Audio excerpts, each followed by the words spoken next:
नमस्कार, मैं हूं आपके साथ ज्योतिका। आइए रुक करते हैं फटाफट खबरों की ओर। अमेरिका के राष्ट्रपति डोनाल्ड ट्रंप ने कहा है कि उन्हें उम्मीद है कि भारत अमेरिकी सामान पर लगने वाले टैरिफ को कम करेगा। हालांकि उन्होंने ये भी कहा कि अगर भारत ऐसा नहीं करता तो 2 अप्रैल से उनकी सरकार भी भारत पर उतना ही टैरिफ लगाएगी जितना भारत द्वारा लगाया जाता है। ट्रंप ने भारत पश्चिम एशिया यूरोप आर्थिक कॉरिडोर को लेकर कहा कि इससे विरोधी देशों का मुकाबला करने में मदद मिलेगी।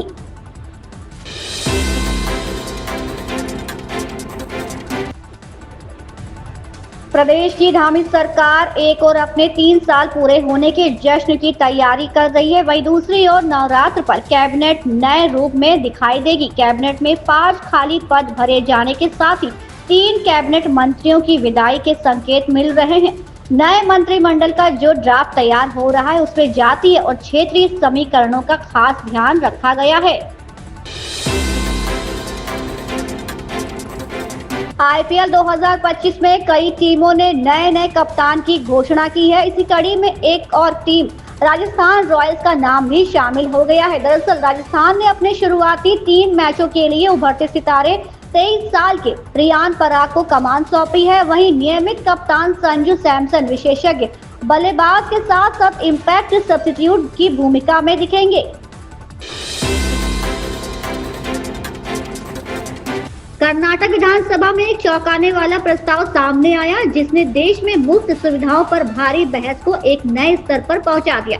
जेडीएस विधायक एमटी कृष्णप्पा ने सुझाव दिया है कि अगर राज्य सरकार महिलाओं को हर महीने 2000 रुपए और मुफ्त बस सेवा की सुविधा दे सकती है तो पुरुषों को भी कुछ दिया जाना चाहिए, जैसे हर हफ्ते 2 बोतल मुफ्त शराब। उनके इस बयान के बाद विधानसभा में हंगामा शुरू हो गया और राज्य की वित्तीय नीतियों पर तीखी बहस छिड़ गई।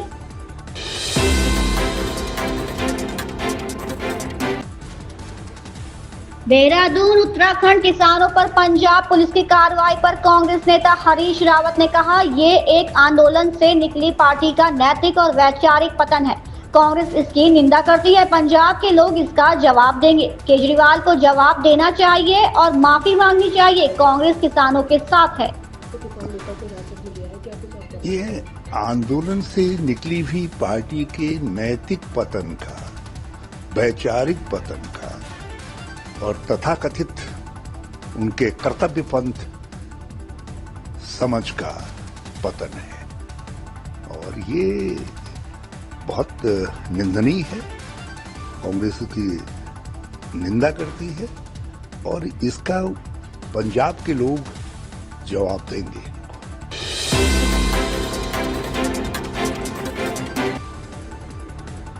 दिल्ली के मुख्यमंत्री का फेसबुक पेज अब दिल्ली सरकार के नियंत्रण में आ गया है। स्वयं मुख्यमंत्री रेखा गुप्ता ने इसी पेज पर एक संदेश जारी करते हुए कहा कि पिछली सरकार के द्वारा ये पेज नई सरकार को नहीं सौंपा गया था, जिसके कारण इस पर दिल्ली सरकार से संबंधित सूचना नहीं जारी की जा रही थी। लेकिन अब इस पेज पर दिल्ली की मुख्यमंत्री और सरकार से संबंधित आवश्यक सूचनाएं जारी की जा सकेंगी।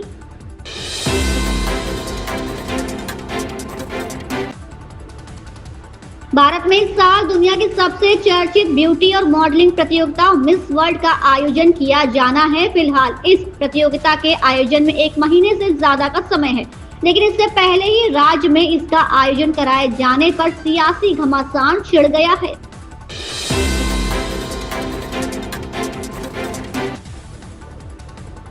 दिल्ली शंभू और खनौरी बॉर्डर से हटाए गए आंदोलनकारी किसानों पर आजाद समाज पार्टी काशीराम के सांसद चंद्रशेखर आजाद ने कहा, किसान चिंतित है। पंजाब पुलिस का व्यवहार ऐसा था कि पंजाब की आप सरकार किसानों के खिलाफ भाजपा से भी एक कदम आगे निकल गई। ये एक शर्मसार घटना थी। मैं पंजाब के सीएम से किसानों के खिलाफ इस तरह की हिंसा को रोकने और किसानों की मांगों को मानने का अनुरोध करता हूं, अन्यथा हम किसानों का समर्थन करने के लिए सड़कों पर उतरेंगे। मैं भगवान से डल्लेवाल की लंबी उम्र की प्रार्थना करता हूं। जिस तरीके से उनके साथ व्यवहार किया गया पंजाब सरकार की तरफ से, पंजाब पुलिस ने डिटेन किया, इस विषय को लेकर क्या करेंगे? देखिए, किसान परेशान है अपनी मांगों को लेकर, अपनी समस्याओं को लेकर, और सरकार कोई भी रही पहले बीजेपी सरकार से वो यहाँ दिल्ली में लड़ता रहा। 13 महीने आंदोलन चला, 700 किसानों की जान चली गई, लाठियां खानी पड़ी, जेल गए लोग, झूठे मुकदमे हुए। वो मांगे पूरी नहीं। अब भी किसान अपनी मांगों को लेकर धरना कर रहे हैं। और जिस तरह का सलूक पंजाब पुलिस ने किया, मुझे बड़े दुख के साथ कहना पड़ेगा कि बीजेपी से भी एक कदम आगे जो है वहां की सरकार आम आदमी पार्टी की निकल गई। किसानों के साथ इस तरह की हिंसा और उनके आंदोलन को कुचलने के लिए जिस तरह से जो आंदोलनकर्मी किसान हैं उनको उठाया गया, ये शर्मनाक है। मैं वहां के मुख्यमंत्री से मांग करूंगा कि इस तरह के जो कारनामे हैं और इस तरह की जो हिंसा है किसानों की, ये बंद की जाए, किसानों की मांग मानी जाए।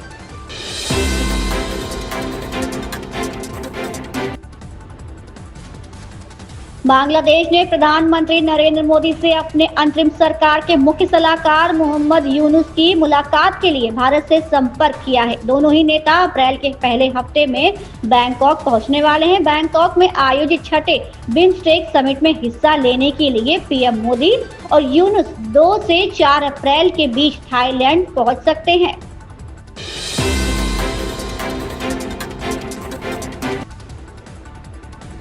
मुख्यमंत्री योगी आदित्यनाथ ने गुरुवार को बहराइच में विदेशी आक्रांताओं का महिमा मंडन करने वालों को देशद्रोही करार दिया। उन्होंने कहा कि आज पूरी दुनिया भारत की सनातन संस्कृति और परंपरा का गुणगान करती है, तब भारत के महापुरुषों के प्रति श्रद्धा और सम्मान का भाव हर नागरिक का दायित्व होना चाहिए। इन स्थितियों में किसी भी आक्रांता का महिमा मंडन नहीं करना चाहिए। आक्रांता के महिमा मंडन का मतलब देशद्रोह की नींव को पुख्ता करना है और स्वतंत्र भारत ऐसे किसी देशद्रोही को स्वीकार नहीं कर सकता है।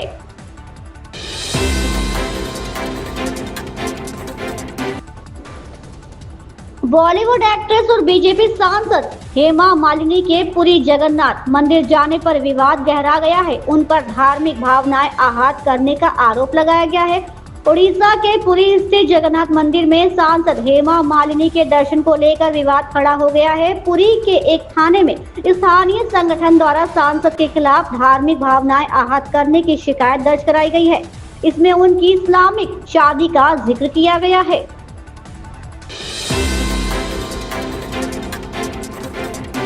गोंडा के मेडिकल कॉलेज में युवा उद्यमियों को स्वरोजगार के लिए ऋण वितरित करते हुए मुख्यमंत्री योगी आदित्यनाथ ने कहा कि किसी भी राष्ट्र की ताकत को आंकना हो तो उस राष्ट्र के युवाओं की प्रतिभा, उनकी ऊर्जा व अनुशासन से मापा जा सकता है।